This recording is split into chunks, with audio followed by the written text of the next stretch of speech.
Fora da Caixa. A análise dos factos que marcam a atualidade.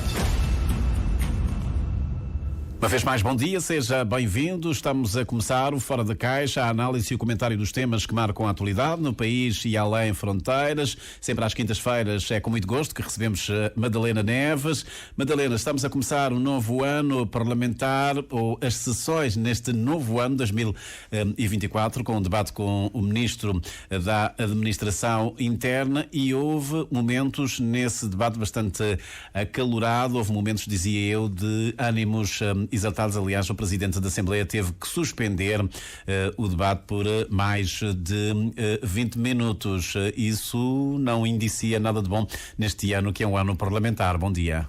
Bom dia, Carlos. Bom dia, Máriozinho. Bom dia a todos os rádio-ouvintes. Eu acho que temos aqui um sinal de que, de facto, é preciso analisar bem esta postura no Parlamento e as mensagens que são transmitidas à nação. Poderemos ligar isso àquilo que se disse ainda esta semana sobre os compromissos dos partidos, do Parlamento, relativamente à forma como se faz política, à forma de estar na política, mas acho que foi um incidente grave. A forma como o membro do governo se dirigiu ao deputado e o deputado ao membro do governo deve-se evitar. Mas nós ficamos sem saber se o Ministro, afinal das contas, é erguido ou não. Eu vou falar sobre isso. Eu acho que, neste momento, pelas acusações feitas no espaço parlamentar, o Governo deveria trazer informações e posicionar-se. Não é só o Ministro a dizer eu não sou. O cidadão a dizer não sou erguido, tem que provar. Acho que é um membro do Governo da República de Cabo Verde que foi alvo de uma acusação em sede do Parlamento. Portanto, acho que o Governo da República de Cabo Verde deve uma explicação à nação para esclarecer, efetivamente, se há ou se não há, e não estarmos ciclicamente com este tipo de situação de acusação e que depois, com estes debates muito de forma não muito correta, e que passa uma mensagem também de agressividade à sociedade. Eu tenho insistido muito nisso. Os políticos, os parlamentares têm esta responsabilidade de saberem que a sua postura, aquilo que dizem, a forma como o dizem, tem impacto na sociedade. E a formação que isto passa aos jovens, aos adolescentes. Porque este clima de tensão, este clima de agressividade que vivemos, decorre também da postura dos políticos. Porque é agressividade com as palavras, pode-se dizer, mas as palavras depois levam a gestos e levam a vias de facto. E já tivemos situações no Parlamento também de vias de facto entre deputados. Portanto, acho que o papel do Parlamento, o papel dos deputados, o papel do político e dos partidos deve ser analisado, repensado e saber que não sou só eu, pessoa, deputado em exercício, mas eu estou aqui a representar a nação cabo-verdiana e tenho uma responsabilidade com a sua postura. E acha que o Ministro da Administração Interna, face a estas suspeições e também essa acusação de que é erguido no processo ligado à morte de Zezinho Dente de Ouro em 2014, que o Ministro da Administração Interna deveria ter-se demitido e permitido também que as investigações decorressem, digamos, na normalidade, sem noutras paragens, a prática política levaria a isso. Em Cabo Verde vai sendo normal digamos assim, termos pessoas que estão com acusações, com suspeições, continuarem a exercer funções. Mas acho que se deve também analisar isso, porque quando um membro do governo é objeto da acusação, e tivemos um caso no governo do PAICV, o ministro João Pereira Silva, que no Parlamento foi objeto de uma suspeição, e imediatamente colocou o seu lugar à disposição, saiu para permitir que as investigações fossem... Mesmo no governo também, neste governo do MPD, Luís Filipe Tavares também pediu admissão na sequência dessas suspeições, dessa ligação à de Passos. Sim, muito depois, mas o João Pereira foi logo. Pronto, podemos identificar estes dois casos, mas não é muito prática em Cabo Verde. Demissão ou suspensão de funções para investir, para facilitar o desenrolar das investigações, porque à partida as pessoas não são acusadas, não são criminosas. Mas o Ministro da Administração Interna, de facto, é erguido porque João Batista Pereira, o líder parlamentar do PCV, depois leu uma passagem de um acórdão do Tribunal de Relação de Sotavento, em que, de facto, há essa menção ao erguido. E a juíza pedia escusa, digamos, desse processo? Não lhe sei dizer, mas por isso é que eu digo que compete ao Governo da República de Cabo Verde esclarecer esta situação. Porque é um membro do Governo que, em sede parlamentar e em plena sessão, foi acusado de ser arguido. O ministro diz que não é, mas acho que neste momento deve ser o Governo da República de Cabo Verde a esclarecer de vez esta situação. Mas isso, eu lembro-me já agora que este processo foi arquivado pelo Ministério Público, pela Procuradoria-Geral da República, que, enfim, não encontrou indícios relevantes e acabou por arquivar esse processo. Exatamente, por isso é que se o Governo esclarecer... Essa acusação agora é extemporânea, no fundo. Se o Governo esclarecer todo este processo, os vários momentos e o arquivamento, toda a gente fica com as informações e o processo fica claro. Portanto, acho que neste momento um esclarecimento por parte do Governo, não do Ministro, da pessoa avisada, mas do Governo de que o Ministro faz parte, traria mais informações. Isso compete ao Primeiro-Ministro, nesse caso. E permitiria, sim, à chefia do Governo. À chefia do Governo esclarecer esta questão. E ainda em relação a essa questão, lembrar que apesar do Ministério Público ter arquivado este processo pela morte de Zezinho Dentidouro, mantém o processo contra os jornalistas pela violação do segredo de justiça. Exatamente. Que é uma coisa há incompreensível. Outras decorrências, sim. Portanto, são processos considerados separados relativamente a este dossiê. Muito bem, Madalena, isto, no que nós assistimos ontem no Parlamento, vem a arrepio daquilo que têm sido essas mensagens agora, no âmbito destas cerimónias de apresentação dos cumprimentos de Ano Novo, muita tranquilidade, votos de que, de facto, haja menos crispação neste ano político. Foi o que foi dizer o Primeiro-Ministro, praticamente também todas as personalidades que já passaram pela presidência da República, o Presidente da Assembleia Nacional também, esperar que haja entendimentos, mais diálogo neste novo ano parlamentar, mas pelos vistos mantém-se esta crispação.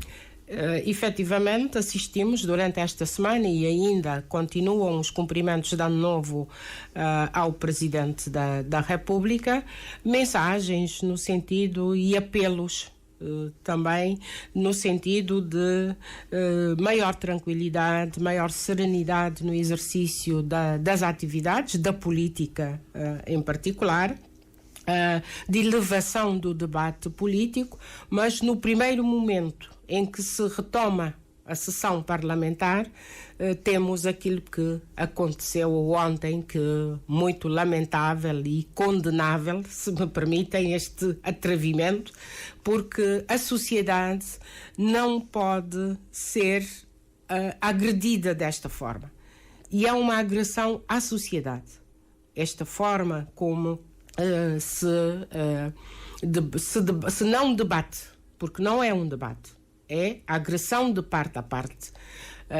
E a mensagem que se passa à sociedade é que é esta forma de diálogo entre pares.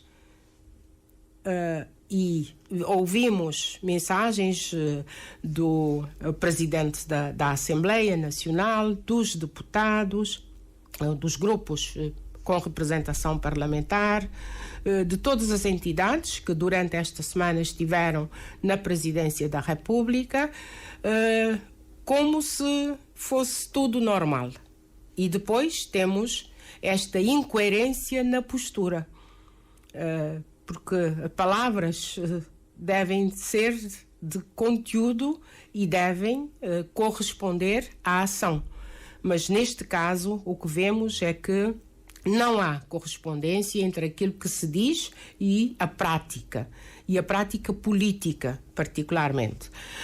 Outro aspecto são os desafios que cada entidade leva ao Presidente da República. Alguns esperando a sua influência para ajudar a resolver, outros colocando as prioridades e os desafios para este novo ano, que vai ser um ano particular, porque será um ano de eleições autárquicas. Portanto, há desafios novos para todos os intervenientes, mas penso que seria de se chamar também a todos os intervenientes para analisarem as suas mensagens e adequarem a sua prática ao longo deste ano. Estamos no início, ainda há tempo para se corrigir e efetivamente termos mais serenidade, mais respeito entre os intervenientes nesta cena política e, sobretudo, mensagens e atuações construtivas. É pena que os jornalistas não tivessem aproveitado a oportunidade já agora para questionar o Procurador-Geral da República ou o Presidente do Supremo Tribunal de Justiça se efetivamente o Ministro da Administração Interna é erguido ou não. Parece-me que compete mais a Justiça vir dizer se Paulo Rocha foi constituído ou se é erguido nesse processo. Tenho dúvidas que, colocando a questão nesse momento e nesse espaço, se os jornalistas teriam alguma resposta. Tenho dúvidas sobre isso. Acho que essas entidades já ficava tudo esclarecido, não é? Não iriam responder a essa questão dessa forma. Eu insisto que a chefia do governo deve deve um esclarecimento à nação cabo-verdiana. Muito bem, Madalena, hoje o país recebe a visita do diretor-geral da OMS. É a primeira vez que um diretor-geral da OMS visita Cabo Verde. Esta visita está programada há mais de um ano. O ex-ministro da Saúde já tinha feito referência a isso, também a toda a expectativa de Cabo Verde ver reconhecida essa sua pretensão de ser um país livre de paludismo. Qual é que é o significado que nós podemos atribuir a esta visita de Tedros Ghebreyesus a Cabo Verde? Considero que é um momento importante para Cabo Verde, o reconhecimento de todo o percurso feito no setor da saúde e um trabalho de continuidade de políticas e que produz resultados. Este é um aspecto e, de facto, é um momento que se deve aproveitar, não apenas para este balanço e a apresentação deste resultado, portanto, a certificação de Cabo Verde como país livre de paludismo será um marco, vai ser também uma bandeira importante para o país na sua estratégia de desenvolvimento e mobilização de mais turistas, que continua a ser o setor principal da economia, mas para mim deve ser também um momento de definir estratégias para valorizar este facto e este ganho. Cabo Verde está numa região onde o paludismo constitui uma das principais causas de morbilidade e mortalidade. Portanto, há uma incidência grande do paludismo na nossa região e no continente africano. Cabo Verde consegue, com um percurso de vários anos e uma estratégia definida, com uma implementação de qualidade, este resultado. Portanto, as gerações mais recentes não têm memória de paludismo em Cabo Verde. Temos tido alguns casos, mas não com muita incidência e, de facto, as novas gerações não têm muita informação e memória sobre o paludismo. Mas, dizia, este deve ser um elemento de uma estratégia de valorização do trabalho e de integração na região.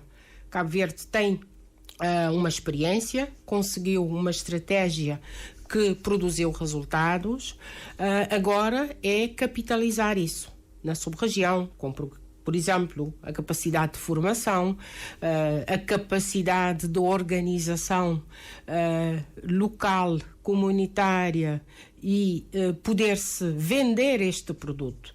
A assistência técnica, um turismo de saúde diferente, reuniões da OMS em Cabo Verde. Portanto, tirar proveito deste ganho, não apenas reconhecer, receber o certificado, mas valorizar isso. Mesmo na produção de medicamentos, temos uma indústria farmacêutica a funcionar em Cabo Verde, com qualidade, com potencial, e no quadro da estratégia de integração sub-regional, e aqui temos o MCC, que vem, portanto, também do ponto de vista económico, poder-se tirar partido deste elemento que vai, como digo, vai ser uma bandeira de Cabo Verde para os próximos tempos. Portanto, não basta apenas vangloriarmos-nos desse estatuto de país de livre de paludismo, há que aproveitar também já agora esta onda e esta visita do diretor-geral da OMS para apresentarmos alguns desafios e não apenas falarmos dos indicadores que são bons em matéria de saúde. Exatamente, fazer disso uma vantagem competitiva e um elemento de inserção na nossa sub-região. E temos uma oportunidade, a saúde, no quadro do novo pacote MCC, que ainda não sabemos o que é que vai ser.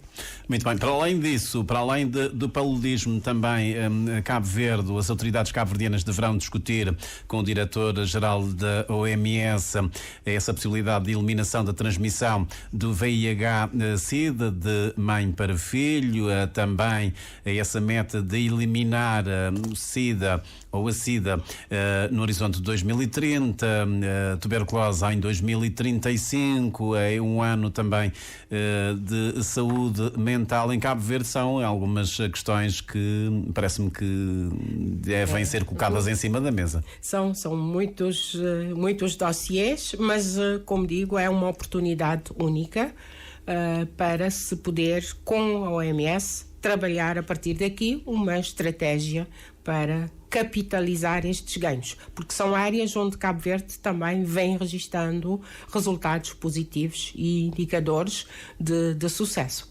Na sexta-feira vai haver uma sessão de ginástica coletiva no platô. Salvo erro, vai ser por volta das 5:30, exato, das 17 horas. Madalena vai participar nessa sessão de ginástica também no âmbito da saúde mental.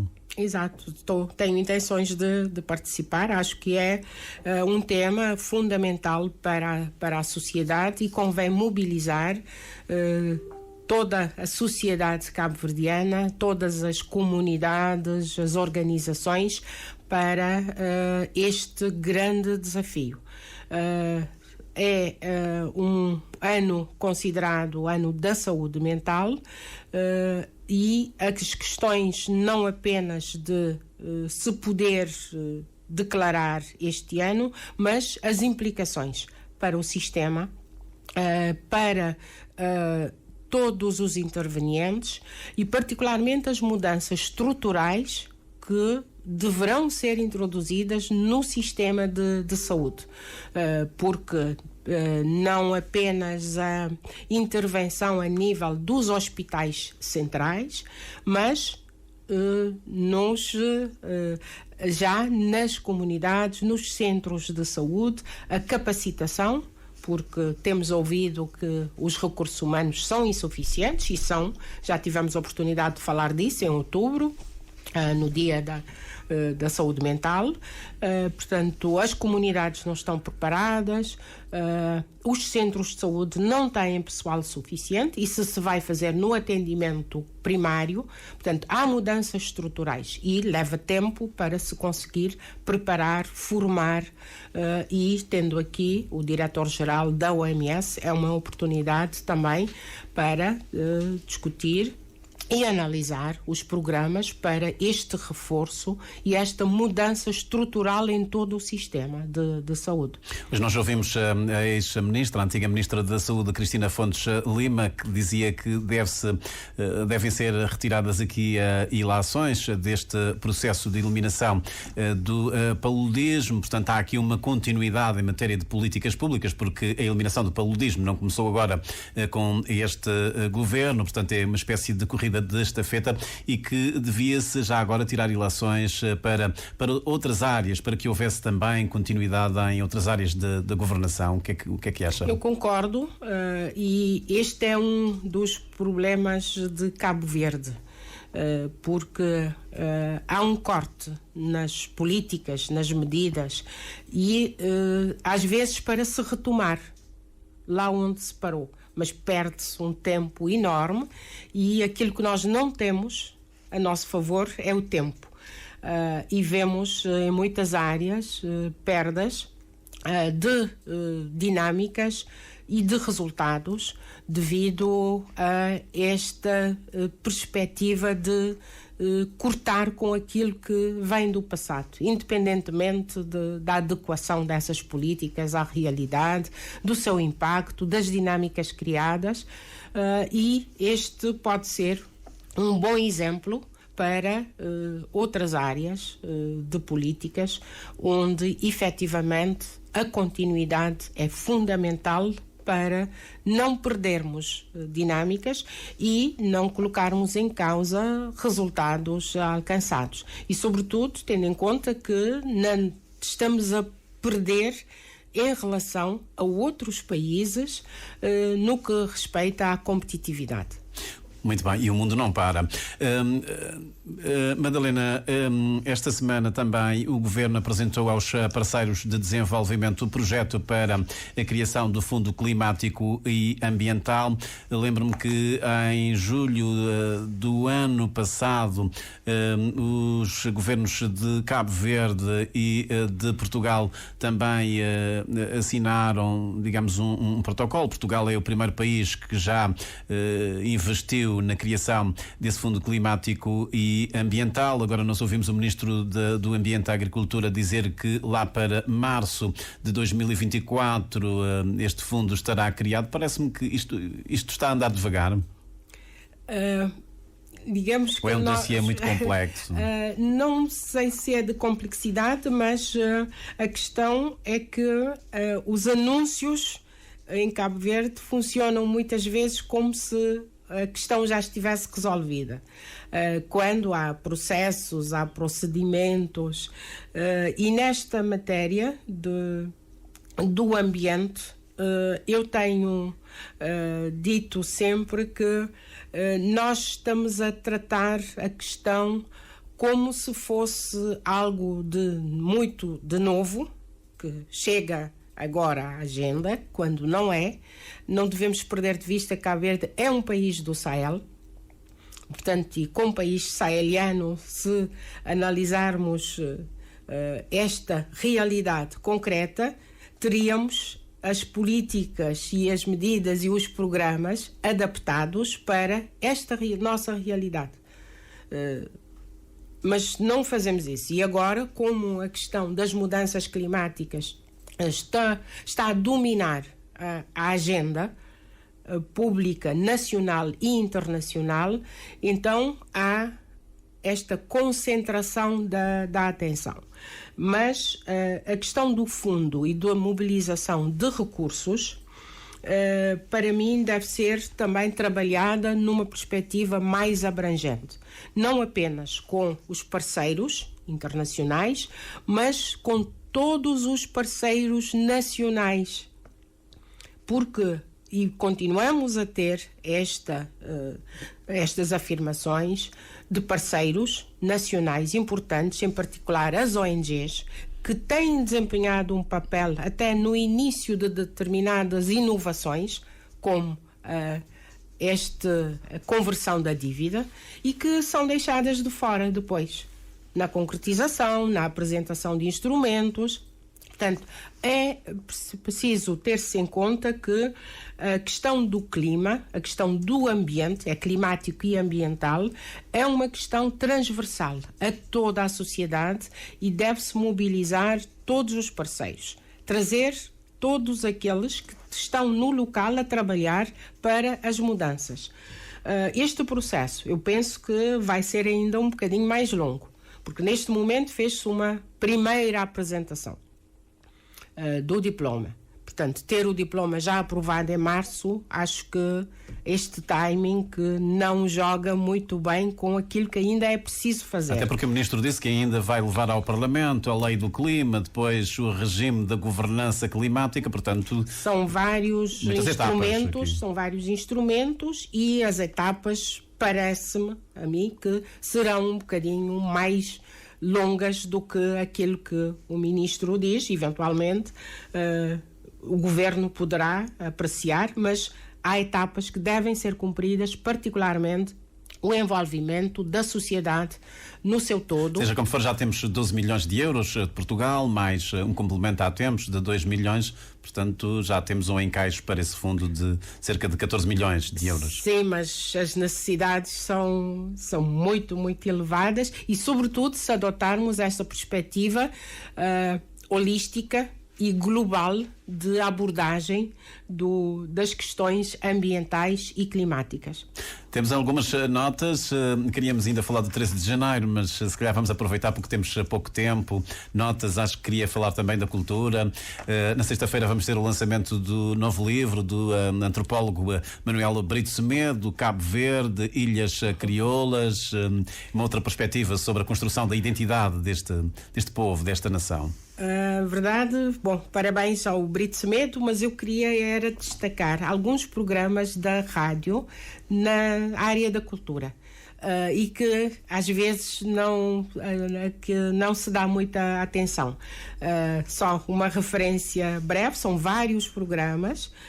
O programa Arte Inverso da Miriam dos Santos, que traz personalidades, artistas e pessoas ligadas a momentos importantes também, de eventos culturais.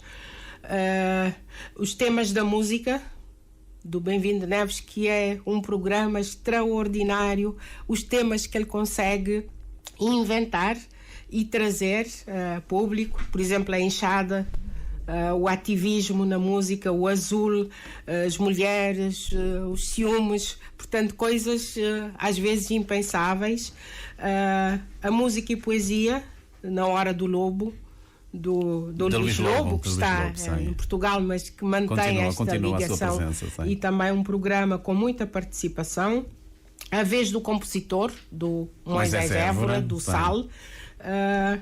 O Quando o Telefone Toca, que é um programa do meu tempo de liceu ainda, e era difícil conseguir chegar e pedir. É um dos dinossauros da rádio. A isso. Seiva das Letras, do Humberto Santos, e portanto, temos o programa Viagens pela Minha Terra, também. Bem-vindos também, que é uma rubrica interessante. Um prato especial que o Bem-vindo nos serve às quintas-feiras.